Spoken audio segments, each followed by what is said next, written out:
योगः कर्मसु कौशलम्.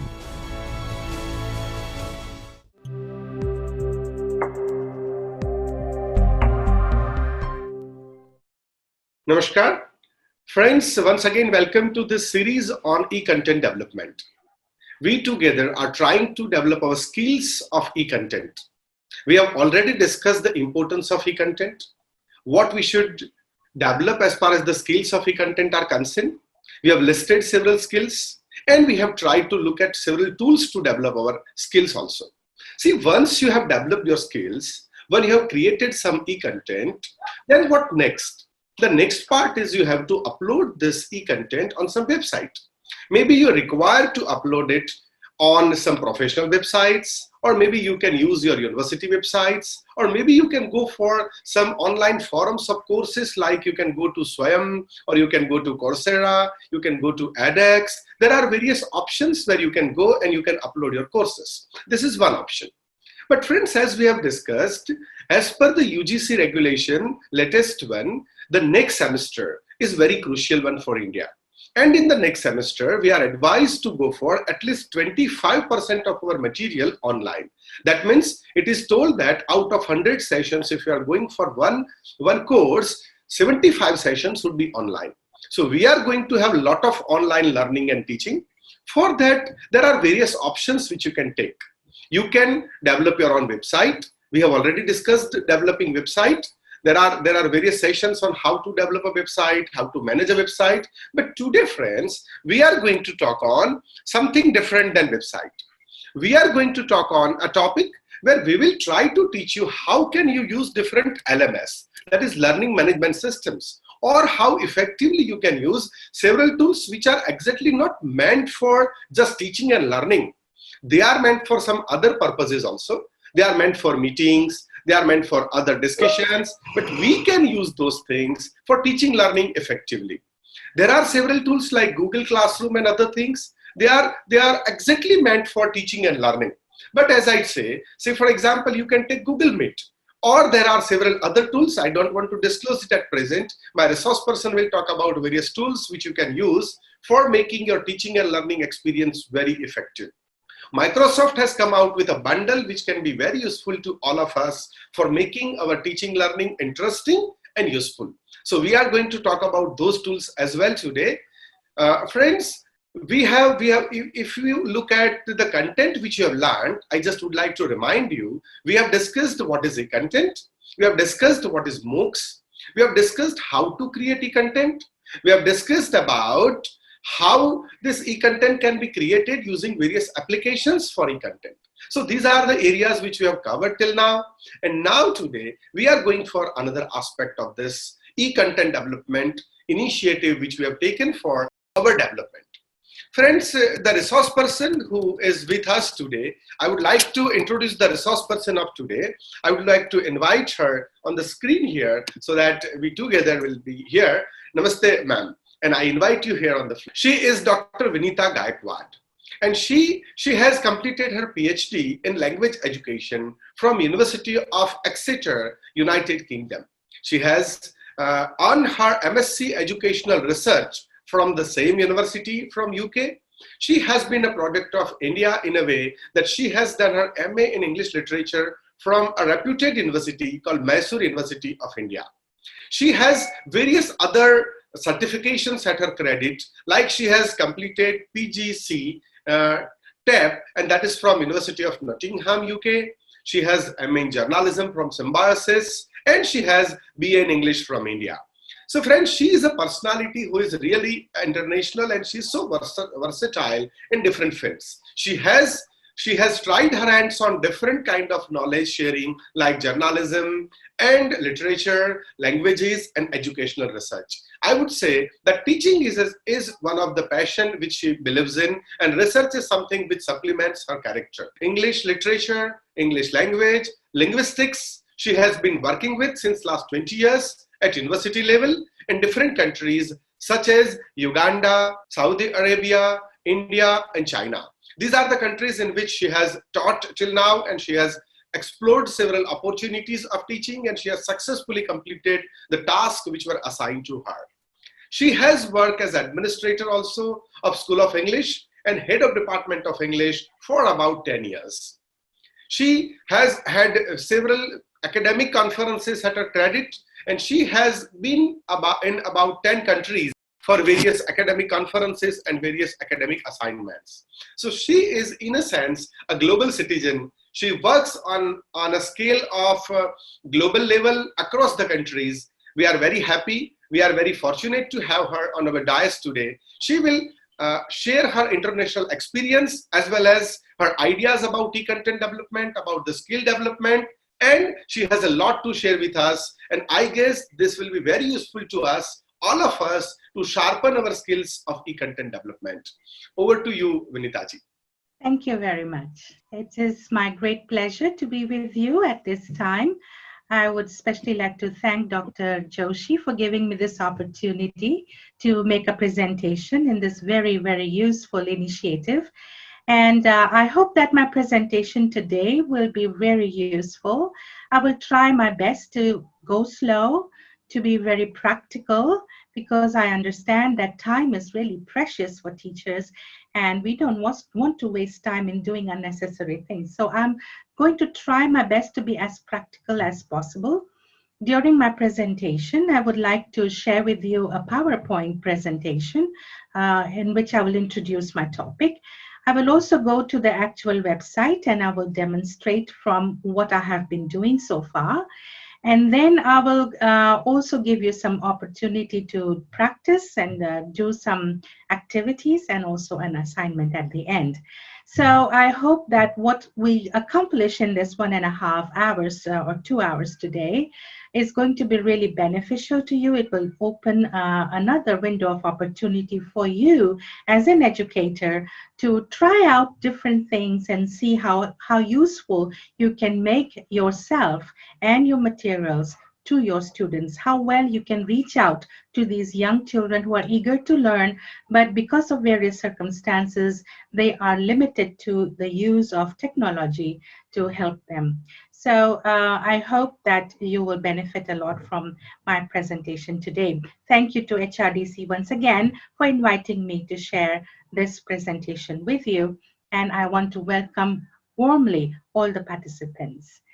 Please feel free to contact me at the end of the session. I will provide my contact details, my email address that you can always reach out and write an email to me and talk to me and ask me your questions. It'll be my pleasure to connect with you. All right, so we are going to start with my PowerPoint presentation. Let me share my screen with you for a moment. All right, so the title of my presentation, as you can see, is One-Stop Service with Microsoft, Teaching and Learning with MS Teams. My name is Dr. Vinita Gaikwad, as Professor Joshi has introduced me to you. And I will tell you a little bit more about myself and the place where I'm working. And then I will go on to talk to you about Microsoft. I know you have been introduced to a variety of tools and technology that you can use in your teaching career. Today, what I'm going to introduce to you is going to be very useful in the sense that sometimes we get overwhelmed by using too many things. We are being exposed to so many things and we don't know which one to choose. And sometimes for different aspects of our teaching, we have to choose different platforms. For example, right now, for this live sessions, we are using Zoom. And then for your classroom discussions or assignments and other things, you're going to use Google Classroom. So those are two different platforms. And you may have to use other apps, for example, Forms or Google Docs or Google Sites, various things that you would need to remember, and you would have to go on and off different apps to do that. So what I'm going to present to you is going to minimize this running back and forth between apps and going to help you to see how you can do everything, almost everything, in one place. And that is why I'm calling this session a one-stop service. You don't have to go here and there. You just have to stop right here at Microsoft Teams, and you can do almost everything through this one app that you can use. So welcome to this session, and I hope it's going to really help you. The overview of my presentation is like this. I'm going to introduce myself. I think Dr. Joshi has introduced me already to you, and I think you already know me a bit. I'm going to talk a little bit about the university where I am working right now so that you get a perspective of where I'm coming from. Then I'm going to talk about MS Office and MS Teams. I'll introduce what is Teams and how it is used in education. Then I'm going to make a demonstration to you from my own Teams that I have been using for the past 3 or 4 months. And then I'm going to walk you slowly to create a Teams and its functionalities with you. So actually you can do it as you are watching or listening to me, and you can create and get started with a team for yourself. At the end, there will be a few questions, maybe an assignment that you have to do, just so that you can get a hold of Microsoft Teams and be able to use it. There's no force or compulsion that you have to use Microsoft Teams, but this is just another opportunity for you to learn more about it. And if it is beneficial to you, then you can choose to do so. All right, so apart from what Dr. Joshi has already mentioned about me, I have been teaching in China for the last 10 years in 2 universities over here. One is an American university called Wanzhou University, where I was an assistant professor and I was the head of department there. Now I've come back to where I had begun in China. That's the University of Nottingham. It's a British university. And I work here in the English department as an English for academic purposes. But my duties are in a variety of ways. For example, I don't only teach the first year students, but I also am a research ethics officer. So I watch all the research that goes on in my department at this university. Only my department, to give you a view, we are about 65 teachers, and there are about 2,000 students every year that join our department. Our department specifically cares for the first year students because most of these are Chinese students, and they need, even though they speak English, they need a touch with academic English. So we give them a course, a year-long course in academic English.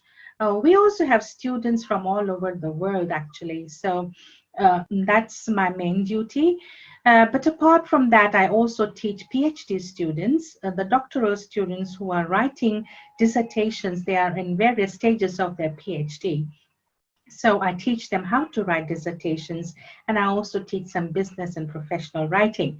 So that's my profile, that my type of work that I do currently. At the background over here, you can see a long shot of our university in China. And you can see some tall buildings at the back. One of these tall buildings right here is my apartment on floor 27. And this is right here where I'm sitting and talking to you. So I hope you get a picture of where I am right now. These are some pictures of my university. This is a Nottingham University from Britain, and there are 3 campuses in the world. The first mother campus is in the UK, another campus is in China, and a third one is in Malaysia. So all these 3 campuses have some sort of connection. We exchange teachers, we exchange students, we exchange programs, we have joint and collaborative sessions.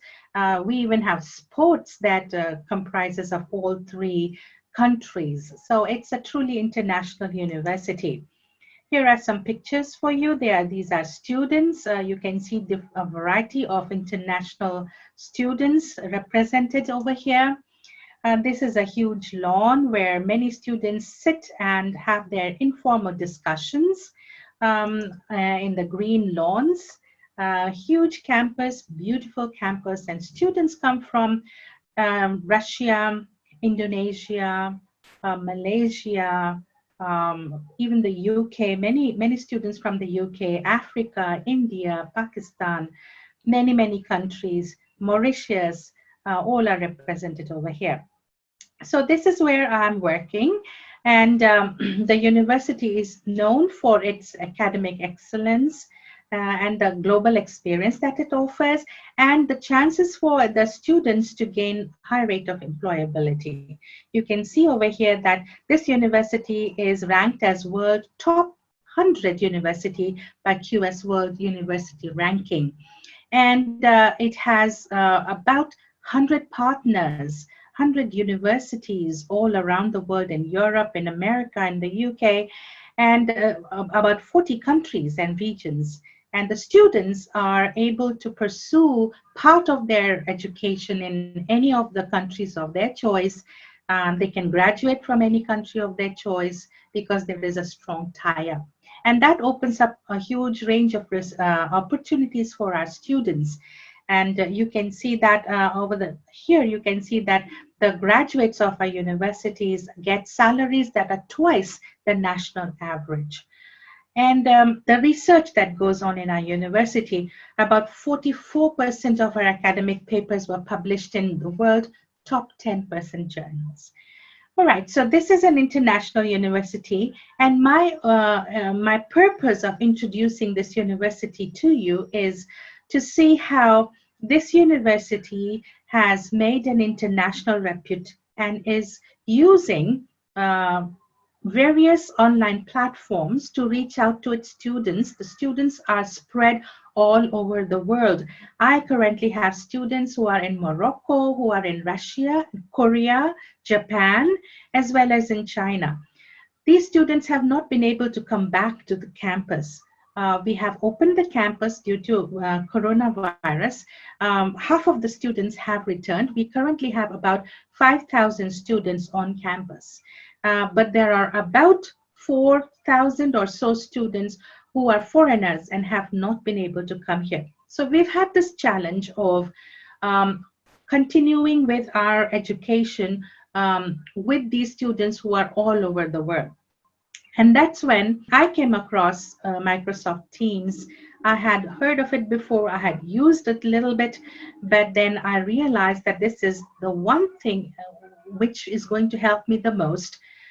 Believe me, I have lots of choices, and I could have chosen anything else, but I chose Microsoft Teams because it has been useful to me. And that is why I chose to share this with you, so that just the way we have benefited, I hope that you will benefit similarly with it.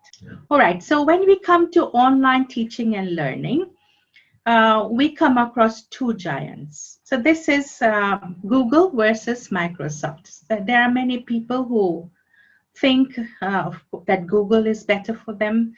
There are others who think Microsoft is better for them. Both of them come with a bundle of resources, of apps that one can use to enrich the teaching and learning. Right? So you have been introduced to some of the apps from Google. For example, you're using Google Classroom. So I decided to introduce Microsoft first to you. Even in Google, we can actually create websites using Google Sites, and we can embed all its apps into one. Similarly, in Microsoft, it comes with lots of apps, and we can actually embed all the apps into one and use it as one. So in order to go for Microsoft Office, we need to have access to Microsoft Office 365. As you can see on top, it comes with a load of apps for itself. As you know, even Skype is owned by Microsoft over here, and a drive, OneDrive.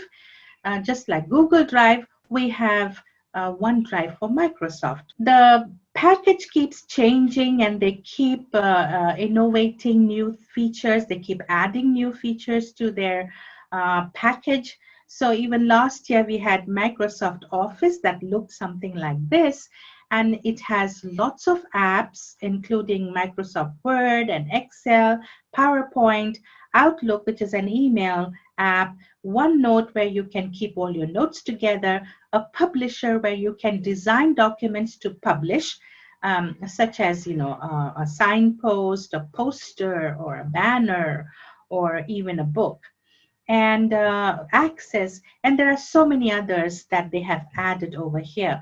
One of them is Microsoft Teams.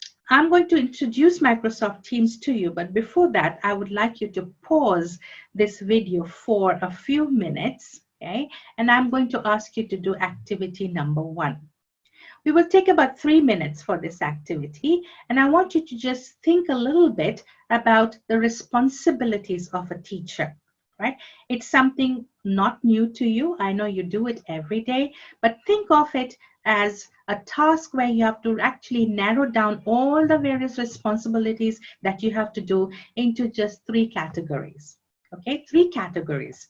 What are some of the responsibilities of a teacher? Can you think of 3 categories? Pause the video for a few minutes and write down a few points on a piece of paper or on your computer. And if there is a person sitting next to you, then please talk to that person and share your list with that person. If not, just jot it down and think about it. All right, so you please stop the video for a few minutes now and think of what are really the responsibilities of a teacher. All right, so I hope you have had some time to think of the responsibilities of a teacher, and I'm sure you have come up with a lot of responsibilities that you could have jotted down. I thought of comprising it into 3 categories. So here is what I have been thinking of. The first duty of a teacher is, first of all, to plan and prepare in order to impart the knowledge. Right? The teacher has the knowledge about a subject matter. It can be any subject, any discipline, but every single teacher has to plan and prepare for any lesson or any type of knowledge that they want to impart to their students.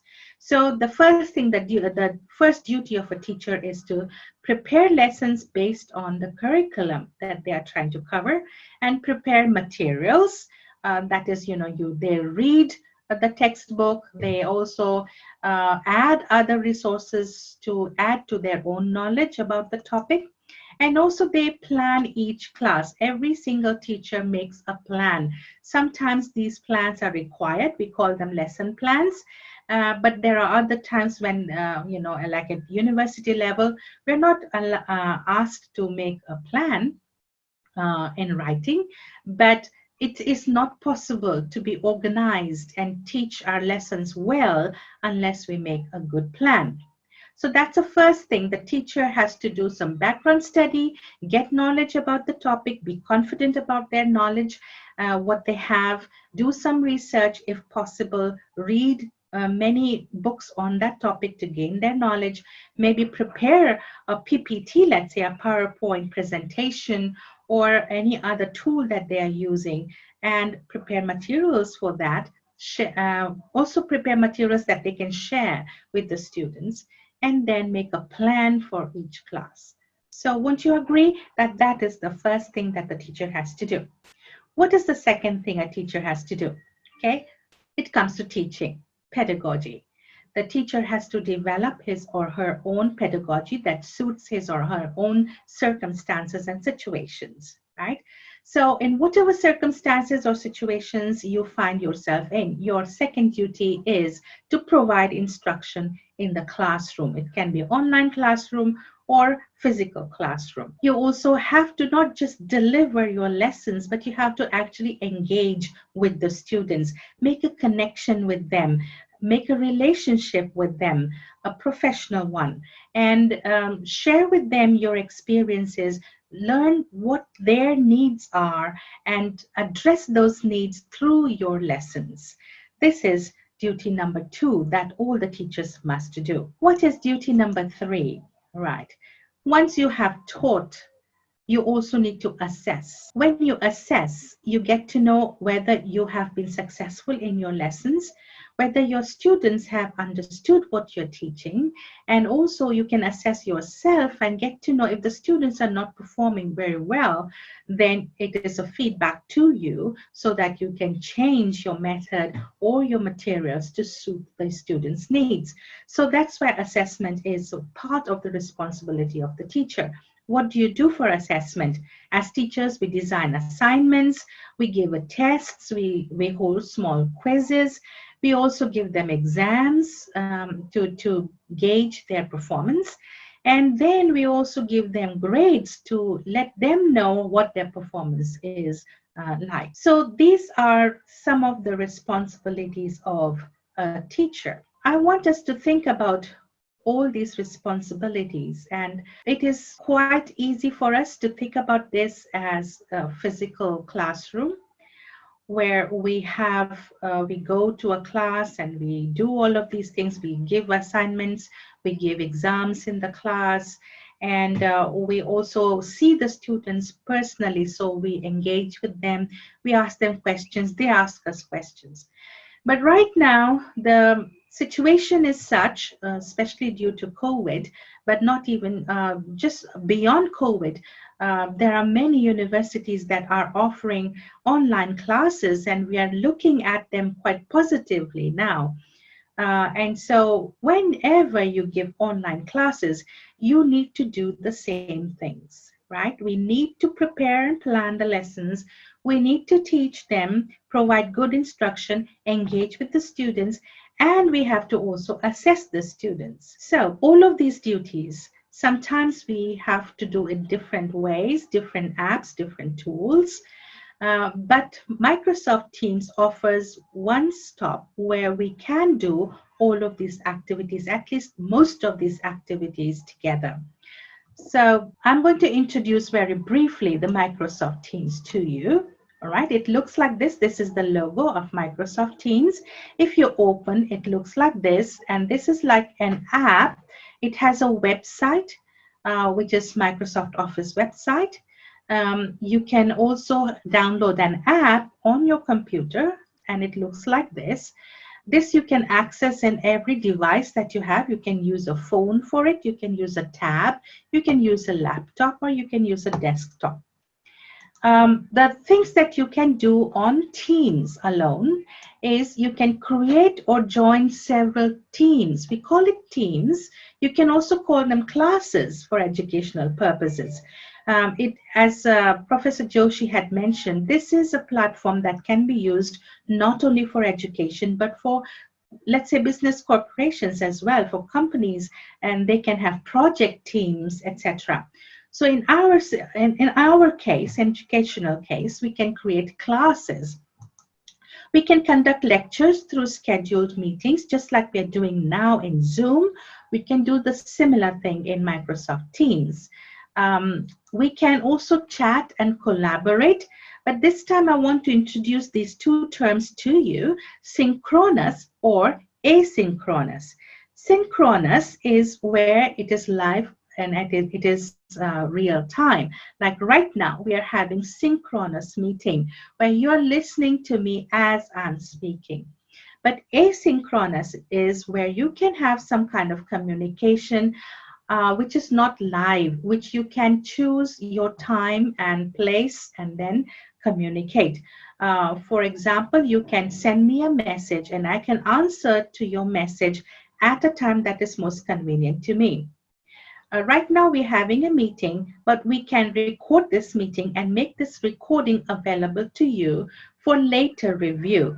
So that is synchronous as well as asynchronous. So Microsoft Teams allows us to do both together. It can allow us to do synchronous as well as asynchronous in one platform. It also allows us to post documents and audio-visual materials.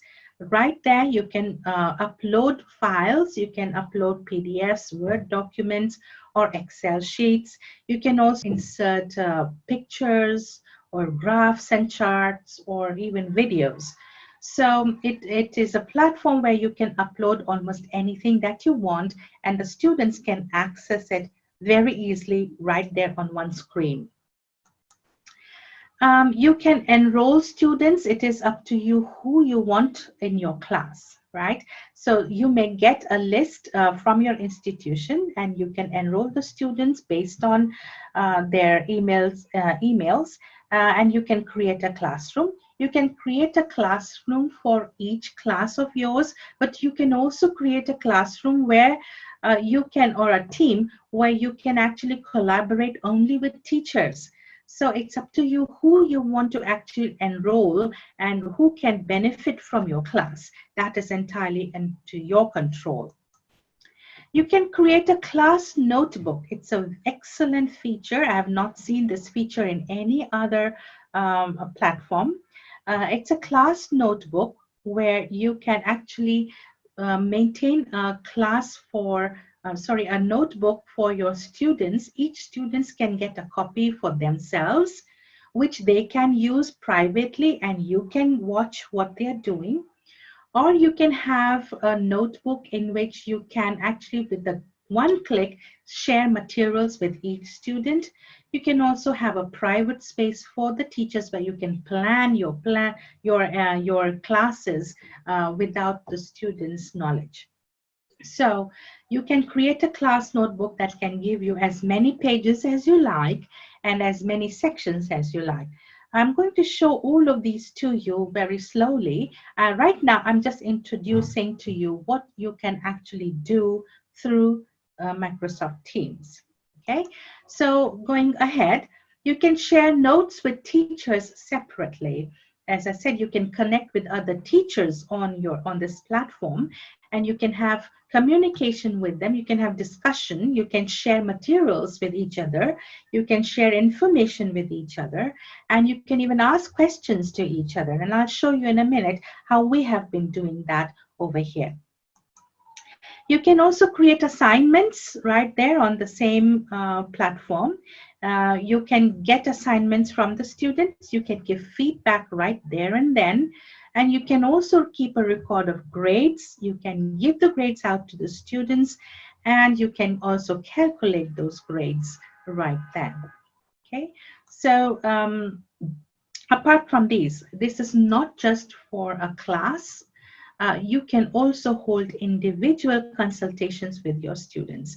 It's just at the click, you can call them up, or you can even video call, and you can consult with them. It can be for 2 or 3 minutes. If a student is being absent for a long time, then you can actually message the student, and you can talk to the students to ask what's happening, why is the student absent from the class. Or if you have to give feedback to the student has questions, you can do a video call and have a private consultation where the student can ask you questions and you can explain what went wrong with their assignment. So you can do individual consultations through Microsoft Teams. Last but not least, you can collaborate with team members on shared documents. Collaborate is where you can work on one piece of document, let's say a project, and each teacher or each student can together make an effort to create this document together. That is called collaboration, and Microsoft Teams offers us a platform where all of us can collaborate together. So with all these features in just one place, I think this is a wonderful platform. So in order to get started with this, the first step, what is the first step? Okay, the very first thing you need to do is to download Microsoft Office 365. And it is best to actually do it through your school or institution, through a company, because it is expensive. firstly. And as an institution, they give more privileges, like maybe larger drive space, or maybe the speed is better. So a company licensed suite is far better than individually purchased suite. So try to get your school management to get a licensed MS Office copy, so that all the teachers of that institution can share the licensed copy. That is the best thing you can do. Once you have it, you should register on it and get logon information. Keep your password safe and secure. And don't forget your password, register for it, and you can access all the apps that come with this suite. I would advise you to actually get an MS email account. This is the Outlook app. Just like in Google, you have a Gmail, and if you have Gmail as your mail, then it becomes easier for you to share and upload information that you like. The same thing is with Microsoft. If you have an email account with Outlook, then it makes it easier for you to work on all these apps without any problems. Okay. You should also check and take note of all the apps that are available in Microsoft Office. Most of you have already used many of these apps, like Microsoft Word is the most common one. Everybody types documents, letters on Microsoft Word, so you're all familiar with that. Some of the accounting or other things can be done on Excel. So many of you are aware of Excel. So take a look at all the apps that Microsoft Office has, and be familiar with them and see which ones you can use. In Microsoft Teams, which is also an app, you can actually embed according to your needs. Okay, so if you're aware of what these apps are, then it becomes easier for you to embed them into your teams. Okay, then you can actually identify your MS Teams app. Okay, once you have it on your computer, even if you go to a start, you can look at the app. It mentions one of the apps over there, so you can click on it and create a shortcut on your desktop or a taskbar, so that you don't have to look for it again. You can go to it easily. And you can go to Teams through this website. You can go through a website, or you can download the app from the store and keep it safe on your desktop or on your laptop. You can use it on your phone as well. Okay, so these are the first steps that you should take. Once you have your logon information and you have a Microsoft account, then you can start with MS Teams. So I hope you already have that. If you don't have that, then you take a few minutes now to actually download and create a logon information on Microsoft Office. I hope that you have already a logon information now. What I'm going to do now is to take you through a demonstration of my own Teams. All right. If you can see on the screen, my front page of the Teams looks like this. All right. And it has various boxes over here, if you can see. All these boxes are actually my classes. You can see IRP B12, IS, don't worry about those names, but you can see the first three are all IRP, IRP, IRP. These are, the IRP stands for Individual Research Project. Okay, so I had three classes of Individual Research Project. This was for second year students. The students were supposed to write a literature review as their independent research project.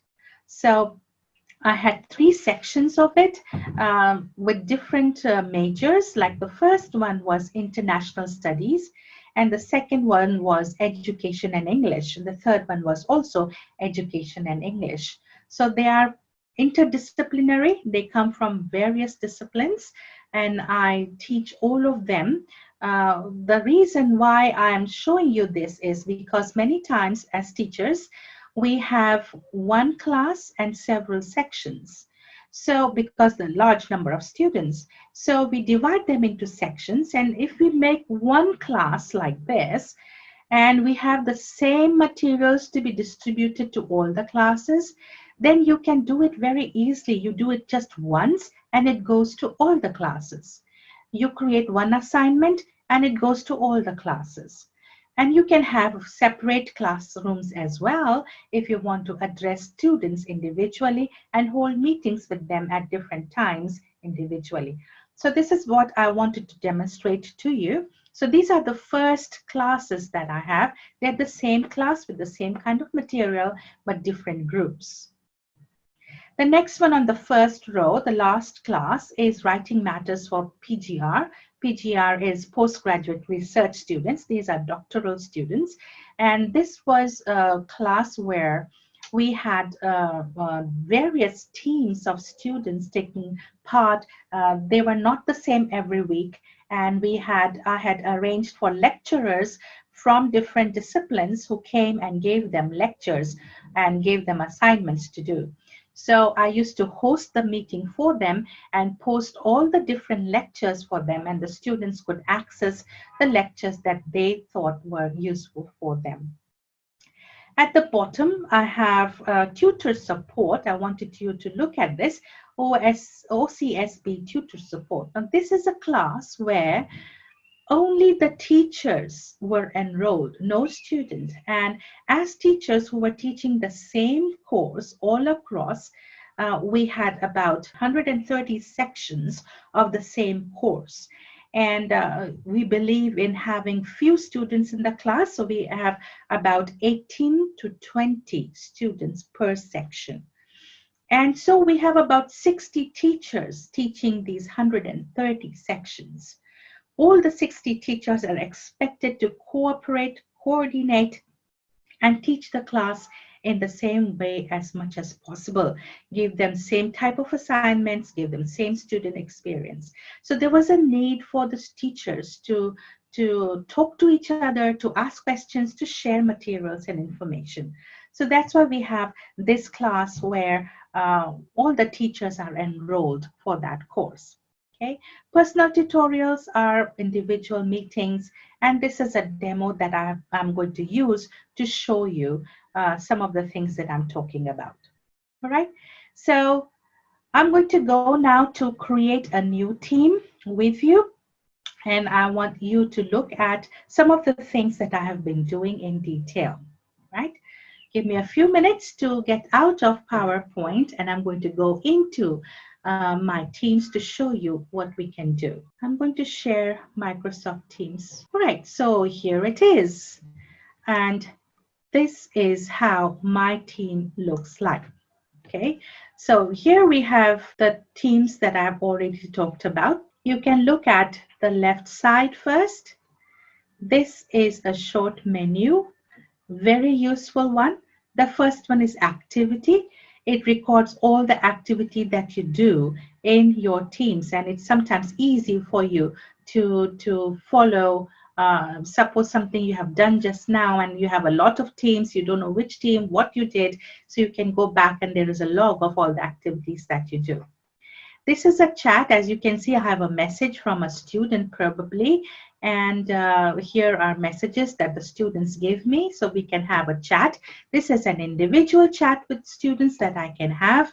They can ask me questions and I can give them answers. You can see lots of questions and I can give them answers. This is just like a chat, maybe like WhatsApp, or I can even share materials with them over here. I can include a picture or a document or a video, whatever I like. Okay, so that's the chat. Then this is the main thing. This is the Teams, and it shows me an overview of all my classes, right? And I can choose which class I need to go to at this time. The next one is assignments. This is where I create assignments, and if I click on this button, I can see all the assignments I have created for all the classes, right? So, and I can choose which class and which assignment I need to go to. If I click over there, then it gives me a list of all my classes and all the assignments that I can go to each class and choose. If I don't want to do that, I can go to an assignment through my Teams as well. And it looks like it has got stuck. All right, there we are. We have a calendar. I can make a calendar over here and make events that everybody shares. And if there is an upcoming meeting or a deadline for an assignment, I can automatically put it there when I create an assignment, and the students get to know they have their own calendar, and the computer or app reminds them of the due date or if the meeting is going to take place in a few minutes.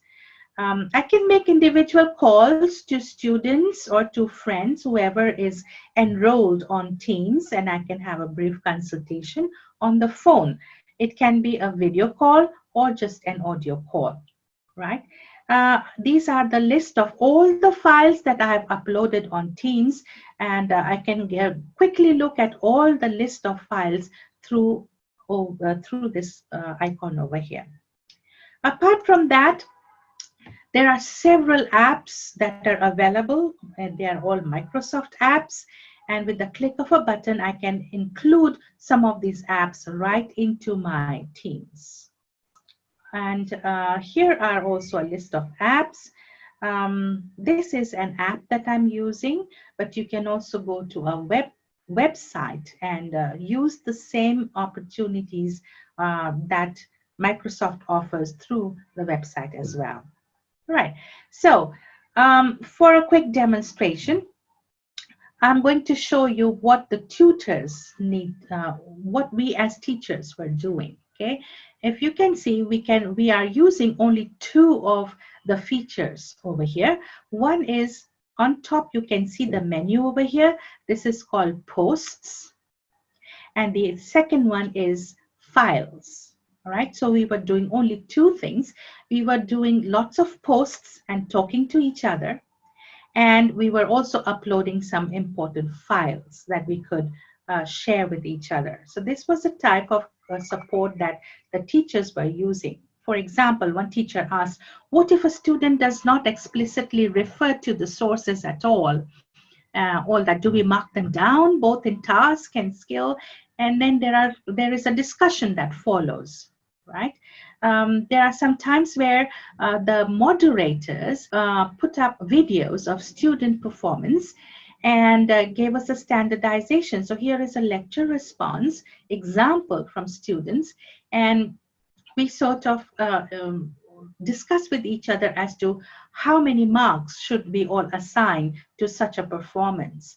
So this is what can happen between the teachers, and we can have a team just for the teachers to communicate with each other, ask your questions with each other, get responses from the head teacher, share your lesson plans, share your activities, share textbooks, things like that, okay? And also do standardization. So this is one of the teams, and it looks like this. Now, if you go to files, then it gives a list of all the documents that any of us has uploaded, and we can download these and choose whichever we need to. So there's a whole lot of files over here that are uploaded for this particular course. Okay. When you go into this setup, you can see there is a new button, means you can upload, make a new folder or make a new file. You can upload things from your computer. You can sync with other apps.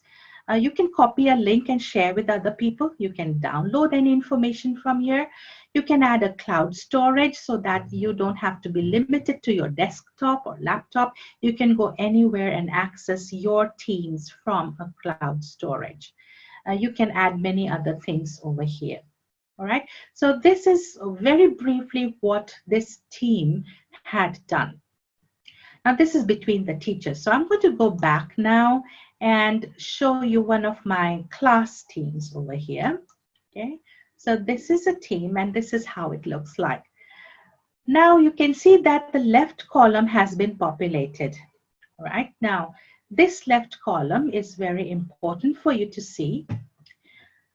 I have arranged this according to weekly lessons. In week 1, we had 1 lecture and we had some things to share. We had meetings and discussions and some files and assignments. So you can see that I have created different channels. These are called channels over here. And I can go to different channels and see whatever has happened through these channels. All right. So this is the way my information and material is arranged. You can say that this is the organization of my class. So what we can do is we can do it weekly or we can do it lesson by lesson. So we can name this as lesson 1. We can do it lesson 2, lesson 3, lesson 4, lesson 5. We can create as many channels as we want. We call them channels. All right. In order to create a new channel, we click on these 3 dots. All right. Click on these 3 dots and here is a menu that you can do. You can manage your team. You can add a channel. You can add a member to this channel. You can leave the team. You can edit the team, get linked to the team, or manage tags, or even delete the team. So this is the 3 little the dots where you can get all these options. So if you want to create a new channel, then you click on Add Channel. Right? I'm going to show you how to do it in just a little while. Let me finish showing you what I have been doing. So if you can see on this page, different channels have different content because every week we were doing something different. Okay, so you can see that there was discussion with the students on every channel every week. There were some materials that were posted. Let's say the materials for this class, if I go on top, you can see posts, then you can see files. In files, I have uploaded many of the files that were relevant to this particular lesson or this particular class. Okay, so I have introduction to IRB literature review, and then there is a homework that I gave to the students and asked them to read. I gave them a PowerPoint presentation. I gave them an article on how to take notes properly and how to use a reading grid. And I also gave them some advice for week 2, which we shared with all the other sections. So remember, if I tell these things to one class, remember I have to do it for 2 other classes as well. So it was easier for me to upload once and let all the classes, all the sections access the same materials at the same time. It saved me a lot of time and effort, right? Going back to general, I would also like to show you some other things like class notebook. And now this, as I said earlier, is one of the best things that has ever happened to me as a teacher. I'm going to show you in just a little while. I have a small activity for you so that you can get a hold of what we are doing so far. So I'm going to take a short break and I want you to process as to what I have told you so far. Okay, what I have told you so far, just to remind you, is to log on to a Microsoft Office, access Microsoft Teams. You can do that online, or you can have an app and you can download the app and work from there. Okay, and you can create lots of teams for each one of our class, right? What I would like you to look at is how you can create one of the teams. If you look at the right over here, this one says join or create team. This is what you need, right? So you click here and this is the menu that opens.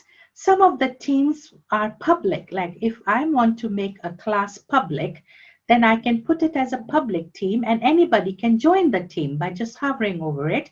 If I join, it'll come to me as a team, right? But I don't want to do my classes as public. I want to share only with my students or the people that I choose. And that's why I would actually create a team, right? So I would click on create a team. And here are my options. I can choose a class as my option. I can also choose a professional learning community. This is probably company workers who would like to engage in a discussion or in sharing of materials, or educators. You can have a PLC there. You could also have a staff team where it's meant only for the staff. You can have others like clubs or study groups or after school activities, a host of other things. All right. So for now, we are interested in creating a class. All right. So we click on the class, and here is a form that we fill out. Okay. So the first thing is you need to give a name for your class. Right. So if I were to say like demonstration class, which I've already created, then I type the name over here and I simply click on next. All right, so let's say demonstration, sorry, right? And I can describe it as a group demo for, okay, and I can then click on next. All right, I can either add the participants over here, or I can choose to add it later. So I choose to skip over here, okay, and here is my team, okay. So it's as easy as that. When you create a team, you can do a lot of things, like you can start uploading class materials, or you can also go through help and training to get more knowledge about how to use Teams. Okay, so right now I'm going to go back and I want you to do a short activity. Okay, so this is my PowerPoint and this is where we were, right? So we have looked very briefly at my teams. Okay, there's a teacher only team, there are 3 sections of the same class and a PhD writing class, and I've shown you a little bit about how you can create a new team, right? So when you get a team, what you can do is to create channels, right? I talked about channels. You can chat, you can call individual students, you can hold a meeting with the class or give lectures, you can post documents, you can create a class notebook, and you can create an assignment and also use a grade book, all of them at the same place.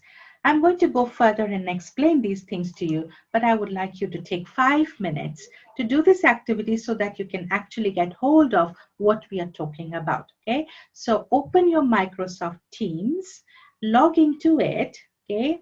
And I want you to create a new team. Remember, I've just now shown you how you can create a new team. You click a join or create team that comes here, and then you click on the first one, create a team, and I want you to give it a name in this manner, okay?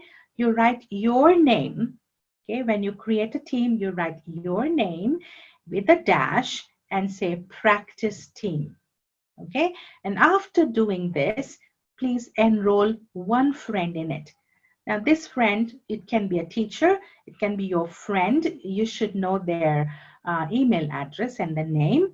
You can just put in the email address over there and enroll that friend in your team. So we're going to ask you to pause this video for about 5 minutes, and we would like you to do this activity. Make sure that you follow these instructions. You write your name as the title of the team, your name and practice team, all right? So use these words as the title of your team and then enroll one friend in it. All right, so I'm going to go back and go to my team again, and I'm going to go back to my teams. All right, go back here. So these are the different channels. All right, these are the different channels that I have created. In order to create a channel, what must you do? I'm actually going to go to a demonstration team, which I created very briefly, and I have not put in anything over here. When I create a new team, as you must have just now seen, it comes with only one channel, and that is called the general channel. Okay, in this channel, if you click over here, you would see this menu on top. All right, this is the name of the channel, which is called general channel. And you get these few things over here. The first one is posts. If you click on here, you'll get this page where you can start posting messages to your students. Or you can also ask them to introduce themselves to the class, right? They can type a small introductory message, and they can even put in their photograph. And so you will have a record of all your participants with their photographs, so you get to know your students very well. So that's one of the first lessons I do with my students. Then we have the files. As I said, you can upload all your files over here. Then we have a class notebook. And we have assignments that you can create for your class, and you can have grades for your class. Right. So the first thing we need to do is to add some channels. We can't have everything done over here. All right. So what we can do is to add channels. For this, we need to go here and click on add a channel. Similarly, a form comes up, okay, and you can add a channel name. Let's say if I want to write, if I want to do lesson number 1, okay, and in my professional life, we have a lot of writing to do because we teach English. So maybe my lesson 1 is about writing essays, right? So in the description, I can say that this is all about the structure of an academic essay, right? This is what this theme is about. And I want to show this to all my students. Either you can tick on it so that it is shown to all the students, or you cannot tick on it if you don't want this to be shown to the students. And then you just simply click to add, and it has added the channel, right? So for lesson 1, you have your own posts related to this lesson. Remember that if you go back to general, then the students will, all the conversation will be about any lesson, and it'll be confusing. So it's better to have conversations related to a particular lesson or a particular topic. So each channel has its own conversation place. So over here it's called posts. So you can have conversation with your students related to lesson number 1, writing essays. You can have files over here which you upload relating to writing essays. Okay, you can upload from your computer or from the drive that you might have. You can also create notes where you can share these notes with all your students. It is like a notebook, right? I'm going to show you a little more about the notebook in just a few minutes. Okay, so I want you to actually create a channel. All right, so I want you to stop for a moment and make sure that you have actually created a channel. Okay, so activity number 3, I would like you to create a new channel to your team. Remember, in the last activity, you had created a team, right? And the team is called by your name, right? Practice team. Now on this team, I would like you to try and create a new channel. I've just demonstrated the channel to you. This time, just like I did, I would like you to create a channel and call it lesson number 1. And on the first page itself, I would like you to post a message to a student. You have recently enrolled a friend to your channel. So make a post to your friend, and hopefully that friend will reply to you. This is your activity for about 5 to 7 minutes. You can take more time as you please, but pause this video right now for a few minutes and try to complete this activity.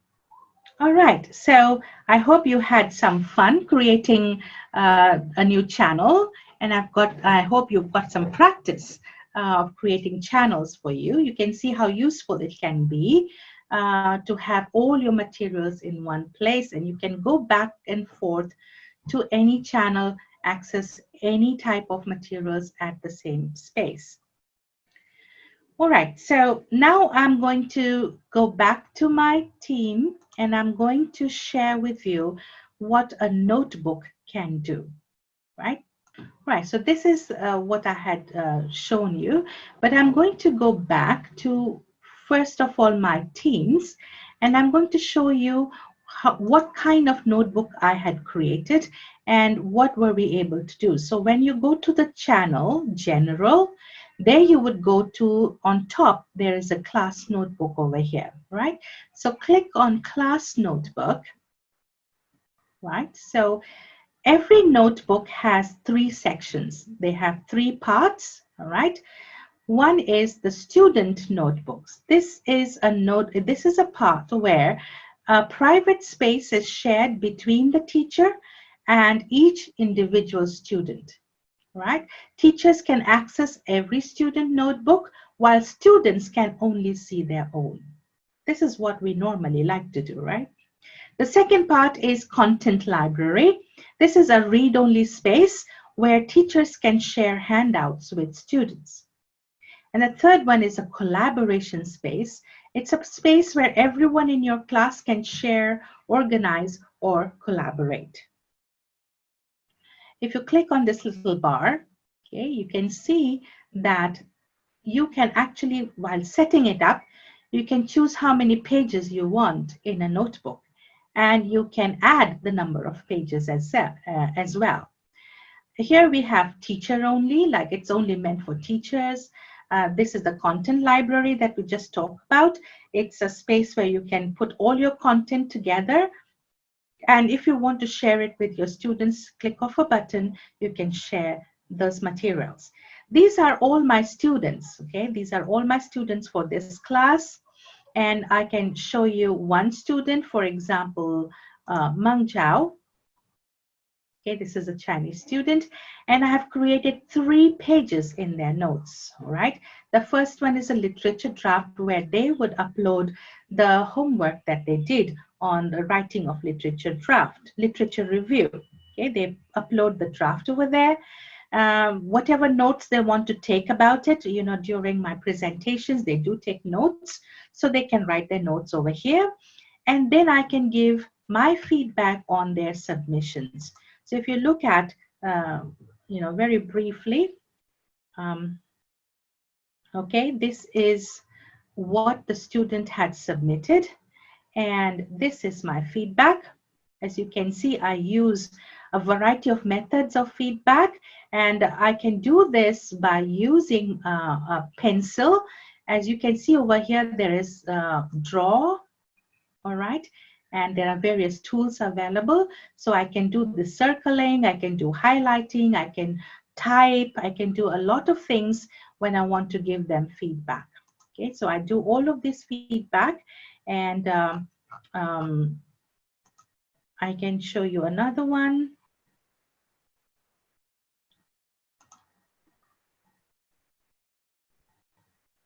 All right, so I can also use the same feature to write my feedback. So you can see that electronically, you can give written feedback to students even by writing with your hand.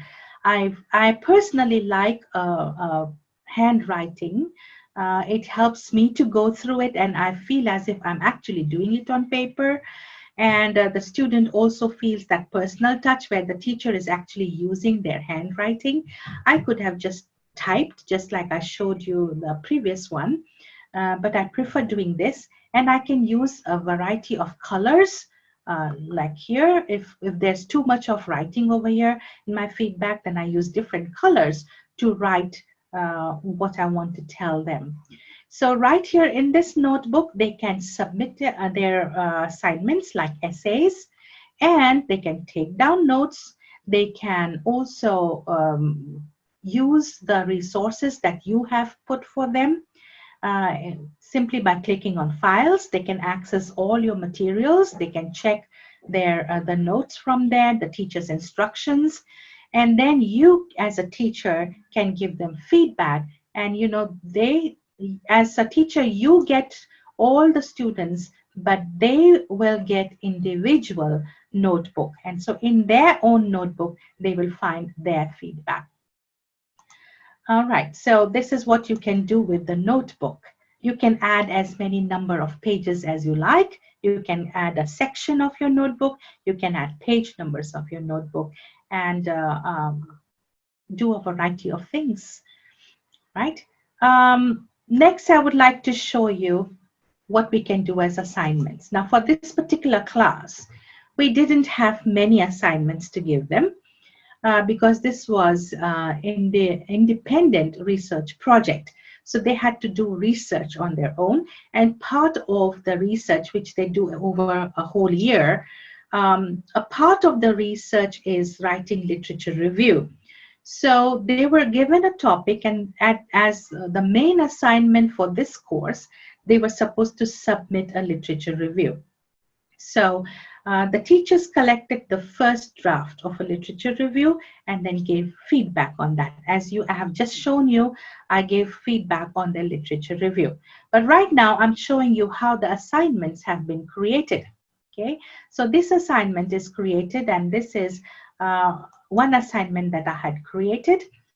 It looks like this. After creating the assignment, where it is, I'm going to show you the instructions for creating assignment. Is where you write the title of the assignment that you want to do. This was the first draft, literature review. I gave them instruction, I gave them deadline, I gave them any other information. I also attached the requirements as a Word file over here, because these are requirements given by a module convener, and it belongs to all the sections throughout the university, whoever is taking this course. So the same instructions are given to everybody, so we uploaded that instruction here. We could add any other resources if we want to. For this particular draft, because it was a draft, it was not a final submission, we didn't give them any points, okay? But usually, if there's a test or an assignment that carries a point, then we can simply type over here and say 100 or 200, whatever number of points you need to give. Another one is to add a rubric. This is a very good function where you will tell them what are you looking for in that assignment. Okay, what are you looking for? So you can actually either upload a rubric if you have one rubric. You know what is a rubric? A rubric is a guide for the teacher so that they can use the similar standard of giving marks all across. Right?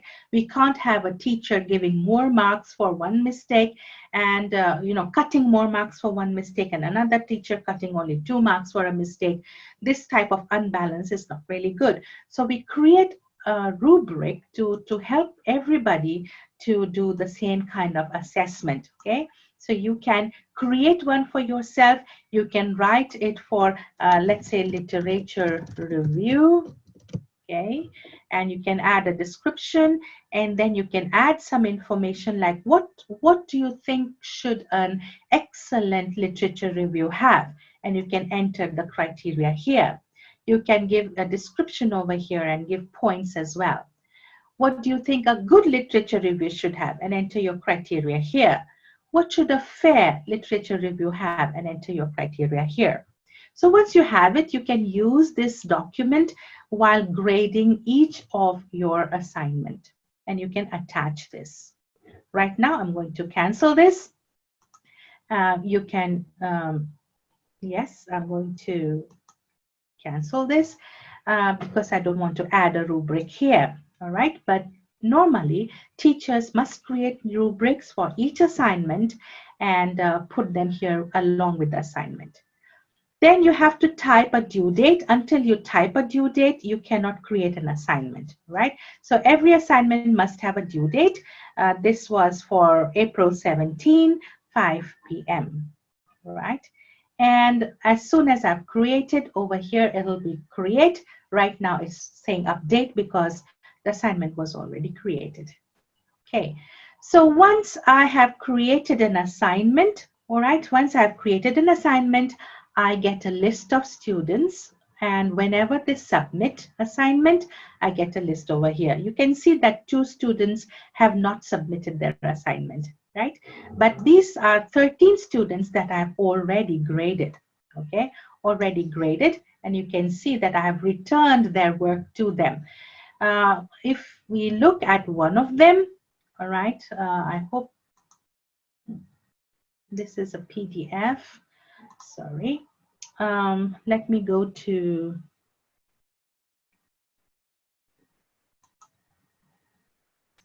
right, so this is a Word document. Right, so their assignment is here. They submit their assignment over here. If I have marked it, the marked copy also will appear here. And then I can give a feedback over here. I can type my feedback. For this, I have not typed my feedback because there was a certain problem with the student submission. So I told them, instead of giving feedback, I said, let's have a meeting on MS Teams about your literature review tomorrow, April 17 at 10 a.m. Okay. Instead of this, you can give your feedback, say it's an excellent work, you need to work on blah, blah, blah, or you can also create your comments right on the document itself, okay? Once you close it, the student gets back their copy. If you just want to quickly look at the feedback you have given, then you can see this is a feedback that I have given to them. I have said that please check the class notebook for your feedback. Your document size was too big, so I've posted each page separately as a photograph, okay? So you have to devise ways in which you can do the uploading. Right, so this is assignment, and for me, because the draft did not have scores, they just had feedback, formative feedback, I didn't give them grade. Okay, but if suppose you have to create an assignment which requires you to give a grade, then have a look at the grades over here. If you click on that and you have provided grades, then automatically they appear over here. Right now, it only says returned because I have returned the assignment to them. But if I create a score, then it will give me a space where I upload a score, and you can see all the assignments. This is number 1, number 2, number 3. These are 3 assignments here. You can see all the grades and see the students' progress over a long list of assignments and see the whole semester how they have been performing. So that's the value of having the grades here as well. Now, for some reason, sometimes you want to see all the details at once and not go through the app one by one. So in order to do that, you can actually export to Excel. If you click on export to Excel, all this information will go like a spreadsheet, and you don't have to click each one. All the details you can see on the spreadsheet, and you can download it and keep it as your personal copy for your own records, or you submit it to your office if they ask for it. I have shown you what I have been able to do to create a team, to create a class notebook, and to create an assignment. Okay, so I'm going to go with you to this demo, that demo team that I have created. And remember that we have created a channel, right? Lesson 1, writing essays. This is a channel. So I click over here, and I have posts that I could talk to the students over here. But if I want to create an assignment, I go back to general, all right? And it's general where I find all these tabs. I find a class notebook here, and I find assignments here. So what I'm going to show you now is how to create an assignment, okay? And how to create a class notebook, all right? So first, I'll show you how to create a class notebook because that appears first, okay? So when you click on class notebook, it tells you set up OneNote class notebook. Click over there, and you have a choice. Either you can do it from blank notebook, or you can create from an existing new notebook content. We don't want to copy a content from anywhere, so we will click on blank notebook, right? There are three things that you can do in this notebook, as I have already told you. There's a collaboration space, which comes automatically with every notebook. Here, the teacher can edit the content and student can also edit the content. That is in collaboration space. The second is content library, where the teacher can edit the content, they can upload materials, and we can publish course materials to the students. The students can only view the content. They cannot touch the content in this view. Student notebooks is a private space for each student. The teacher can edit the content and the student can edit his or her content, but they can't view other people's notebooks, right? So this is what you can do. Here is the word next. We click on here, and this is where you get the number of pages or sections, all right? So automatically you get these sections. You can have handouts, you can have class notes, you can have homework, you can have quizzes. If you want to add more sections to your notebook, you can add a section, right? Right now, I'm not going to add any more. These 4 sections are enough for the notebook for this class. I click on create, and this is where I will get my notebook. There you are. So this is your notebook, and welcome to the notebook here. If you click on navigation pane, we don't have any student here because we didn't enroll a student here, all right? But you do have collaboration space, we have content library.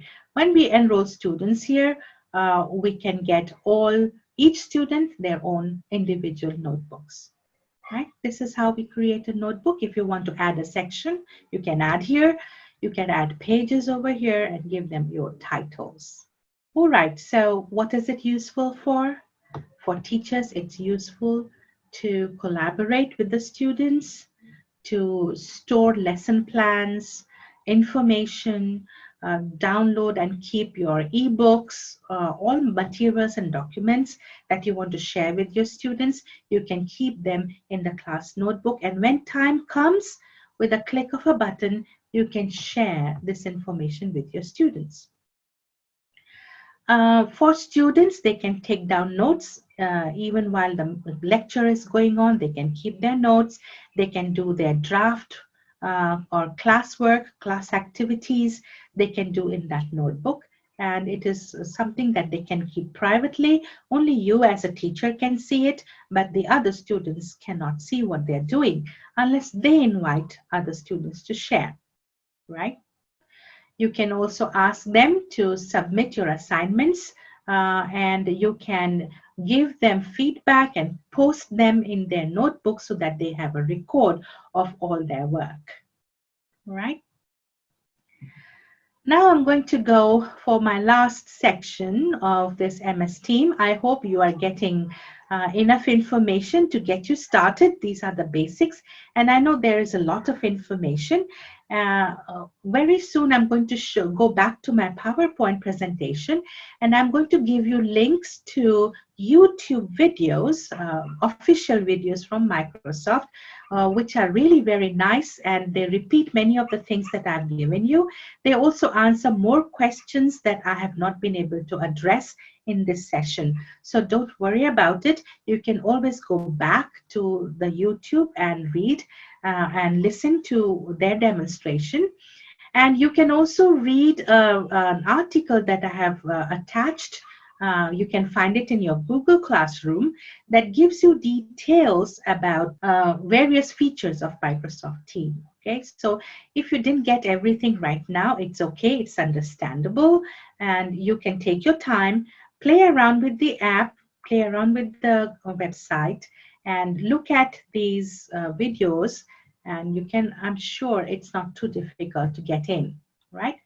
So the last part I want to show is how to create an assignment. So we are going to click on assignment, and here is the word create. Click on create, and here is a choice. I can either do it from an existing one. I can put in a quiz, and we have like Google Forms. We have Microsoft Forms that we can use to create a quiz, and we can also have proper assignments there. Okay, this is an assignment, and we can enter the title of the assignment, whatever we want, like we want them to submit the first draft of an essay. Okay, we can give instructions, like we can say 2 paragraphs at least. Okay, and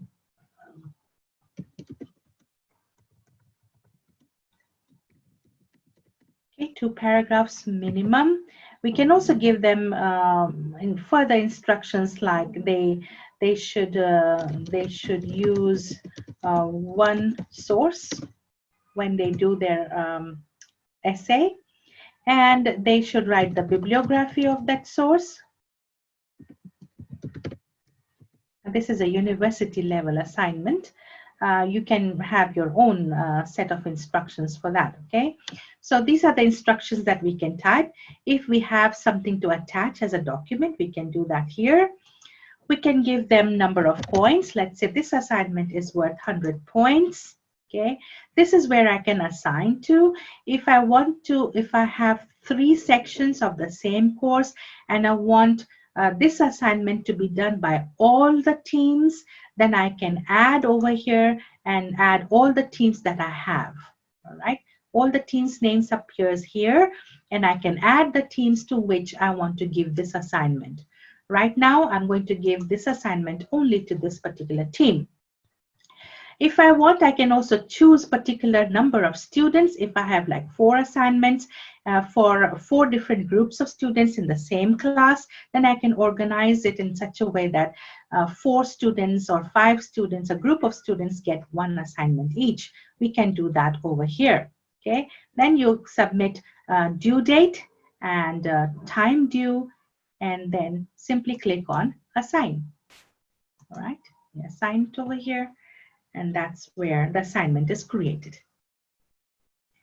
All right, one of the most important things that I forgot to show you is where we can actually, all right, we can actually have a lecture, right? Online lecture as a meeting. And I forgot to show that to you. So you can actually go to this general first page, this channel, okay? And we can actually go here, and this is Meet Now. We can click over here, and this is the screen that comes, okay? We can either meet now, or we can schedule a meeting, okay? We can schedule a meeting. This screen will show up, add the title to the meeting, like we can say Lecture 1, right? That's, we can add the students who are supposed to attend this lecture. We can set the date and the time and how long this lecture would be. We can add a location where the lecture would be. We can type details of what the lecture is going to be about, and then create it, right? So send it. When I do send it, the members of the team will get an email invitation to join the meeting. This is how we can create meetings. So you can see that we have done 2 things today. One is we have created an assignment, right? A box comes here for the students also, where as soon as they open their team, they will see this box where they have an assignment, and they can view the assignment over here, and they can submit their assignment on time. And then another box where we have created a meeting. We have scheduled a meeting. The meeting is called Lecture 1. Time is given. All they have to do is simply join the meeting. All right, so this is what I hope I have walked you through Microsoft Teams, and you're getting more and more comfortable. We have seen how you can create a team, then how you can create a channel, and you can create various channels. For each lesson, you can have a different channel. Then we have seen how you can have posts where you can have conversation with your class. We can have files where you can upload class materials. different documents, different ebooks, etc. Then you can create a class notebook. We have seen how to create a class notebook, which all the students can have a copy of their own class notebook.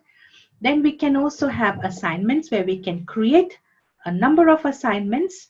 And the assignments comes with due dates, with a rubric, with instructions, all that you can do in this tab. And then if the assignments has grades, then you can also click on grades to see how the students are performing, what grades they are getting. Apart from that, if you click on the plus sign, you can add more tabs and you can actually import any other app that you might want to add. For example, PDF or a planner, or even go down, and there are so many others. Like there is one called Flipgrid and Slides, so many apps that they are available. So when you get familiar with them, you can simply add this app to your Microsoft team and you will get it right here. Okay. One of the things that I did with one of my classes is where I created a consultation sheet. Right, I created a consultation sheet. So you can see this is a new tab over here. When I created B12 sheet, you will see that it's an Excel sheet. And in this Excel sheet, I was collaborating with the students because some students were coming to campus and some students were not coming to campus.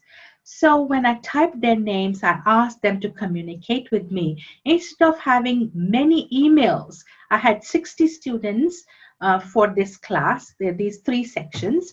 So I couldn't be writing emails to each student and go back and forth to set a time. So I put this sheet over here, and they could synchronously add their comments. Like I asked them, are you coming to campus? Yes or no? Some said yes, they're coming. Others said no, they are not coming. Are they ready for a second consultation or any other comments? And you can see that some are saying yes, they are ready. Others are saying not really ready. And others are suggesting may I appoint in week number 12. Thank you. And then I can respond to them and they can see it immediately as soon as I type. And I've given them their appointed time so that everybody's time is clearly visible. They can book a time and I can also arrange it at different times because I had to meet them individually for 15 minutes. If they had any comments, they could have commented here and it could go on and on and on. So this is a collaboration on a Excel sheet, which I had imported here. I could always open it on the desktop tab app and do more with this sheet. But you can see that on this screen itself, I can communicate with my students this way so that I don't have to do an emailing or use another app, go out of Teams, go use another app and try to set up a time with them. So this is just a demonstration of what we can do with Microsoft Teams. All right, so we are slowly coming to an end of our session now. I would like to go back to my PowerPoint. Okay, so you had just, your activity was where you had added a new channel to your team, right? In order to conclude, I would like to ask yourself a question and think about it. After looking at what we have done together, of what I have shown you, what we can do, and what I have done, you can ask this question to yourself. How is MS Teams different from other e-learning platforms, especially the ones that you have used so far? Okay, in what ways is Microsoft Teams different? I'm not saying that it is any better or it's any worse, but it is different. So what are the points that you can think of as Office being different from, let's say, Google or any other team that you have worked on, any other app that you have worked on? Think about that and take note of this assignment. Now, I want you to do this assignment at the end of our session. Take your time whenever you can do. I would like you to create an assignment for your new team on Lesson 1 channel. Okay, remember we created a team with your name. Then we also created a channel, right? Now I want you to create an assignment. And these are the specifications, all right? When you create an assignment, this is the title of an assignment. The assignment is an essay on my first experience with Microsoft Teams. Okay, this is the title of the homework. You have to write some instructions, such as write the number of words required, etc. Whatever instructions you can think of, add over there. The total marks should be 100. The due date should be June 8, 2020.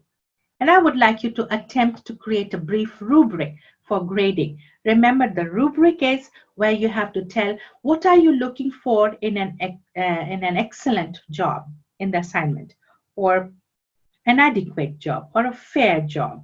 All right, what is the criteria that you're going to use to give grade to your students?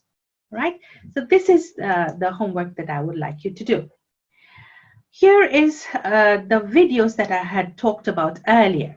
All right, these are the links. If you click on these links, you can go to YouTube video and you can watch in detail. This is about how to use, it's a demo again, and they go very, very much in detail about how you can use various features of Microsoft Teams. This second one is also actually a person who works at Microsoft, and he has given us some tricks that we can use, especially for a classroom, some advanced level tricks as well. Right, so you can click on these videos, go through at your own pace and time.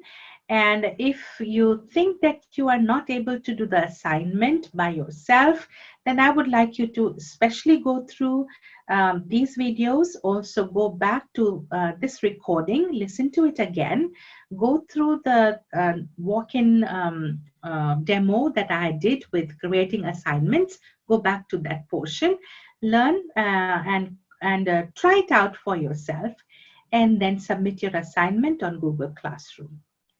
I hope that you will not have any problems with it. You can always ask me or ask anybody else questions to help you. In case you want to contact me, this is my contact. This is my email. Remember that I work in University of Nottingham, Ningbo in China. I'm currently there. This is my email, and you can always write to me, say hello to me, and tell me, what did you learn from this particular session? Dr. Joshi, thank you very much. That's the end of my presentation. Really, it's a very interesting session. And I'm so happy that we could include your session here in this discussion. Friends, as Vinitaji said, I would like to tell you one thing, that there is not just one way to reach any destination. Like I would like to go to some place, let us take example from India only. I want to go to Delhi from Ahmedabad. There may be many ways through which I can go to Delhi. So for example, I would like to talk about tools and the routes. Like the vehicles, I can take a train, I can take a bus, I can take a flight. And the routes also, they are different. I can take a route which will straight go to Delhi. I can take a route which will go from via some other cities. Like that, there are various tools which are available for e-content creation and e-content management.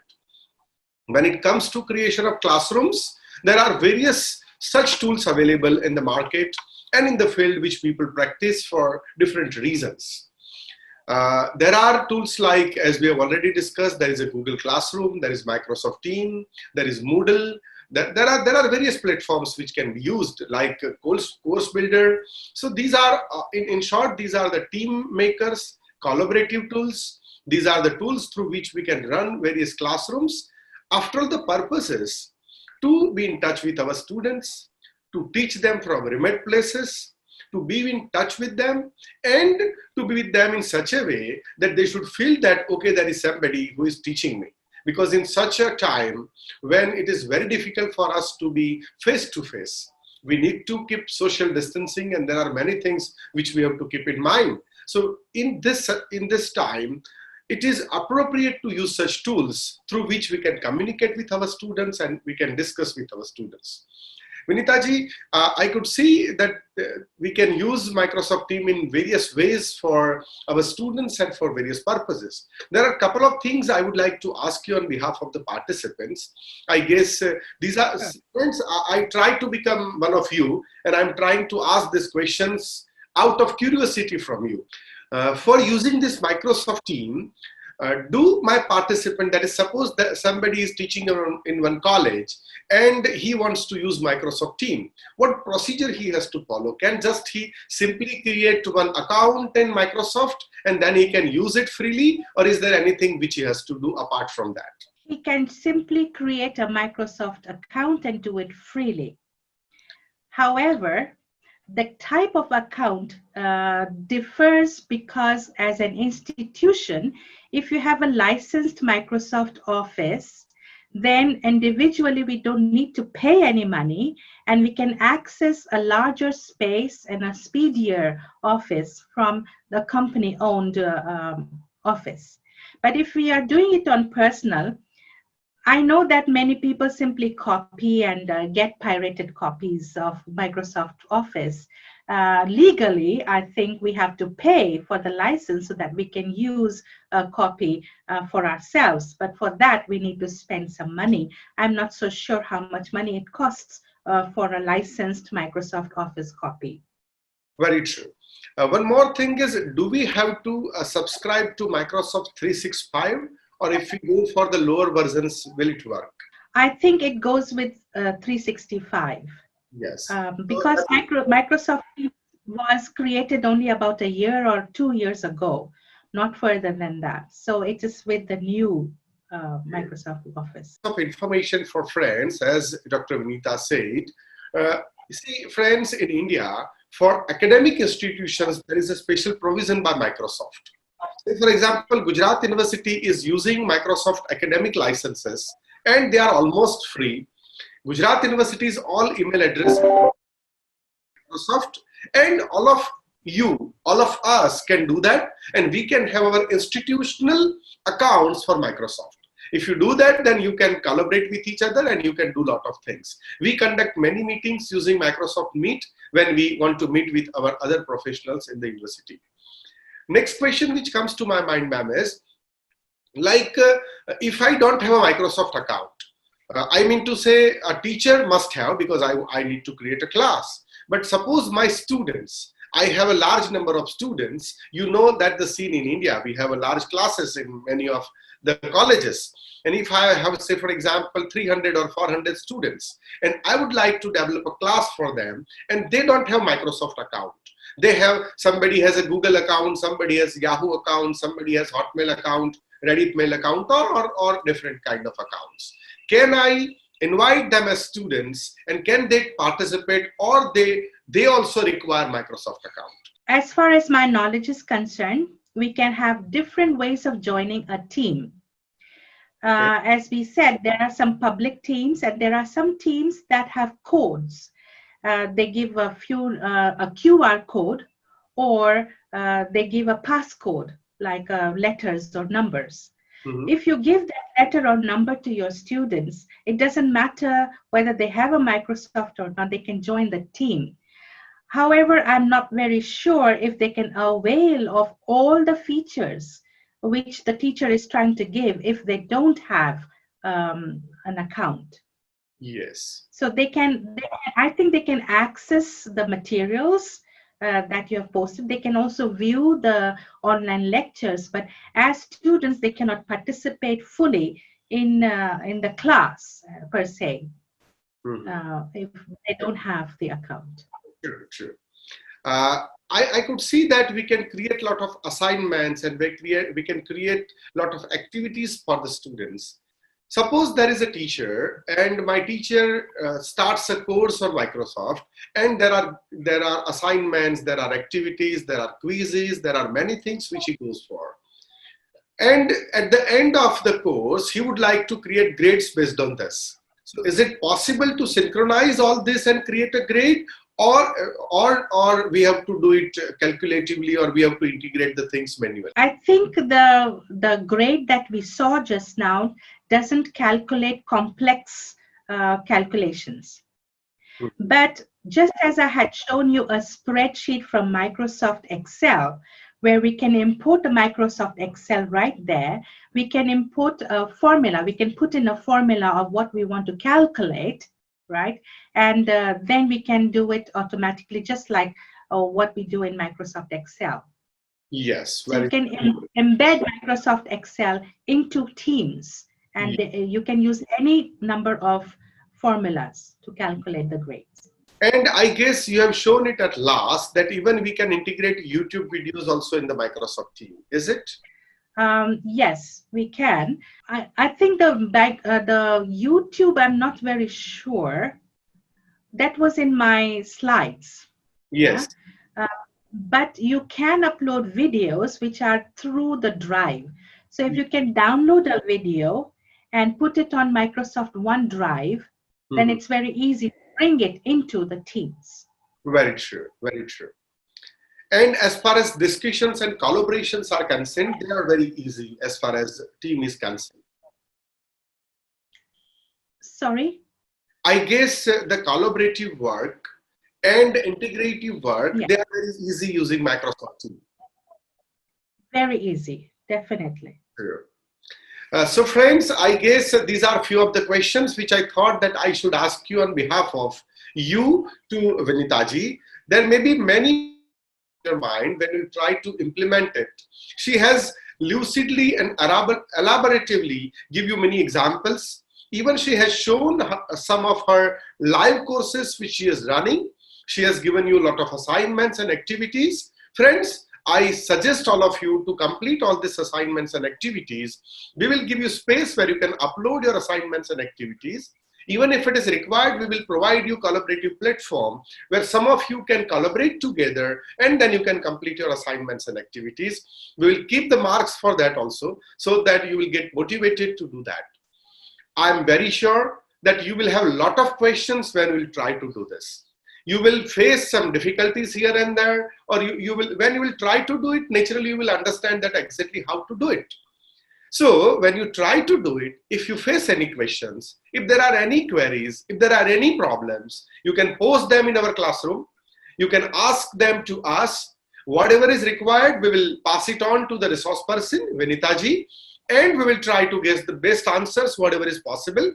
If needed, we will try to arrange a live session with the experts also so that you can talk to them one-to-one and you can try to get solutions to your problems. With this, I would like to thank Dr. Vinita Gaikwad for such an interesting and elaborative session on Google one-point solution. Vinitaji, I am thankful to you. I express my heartfelt gratitude to you on behalf of UGC Human Resource Development Center of Gujarat University, Ahmedabad, and all the participants who are listening to you, who are watching you, and we are grateful to you for your time and this much energy and such an informative session. Thank you very much. Thank you very much for having me. It's my pleasure. Thank you.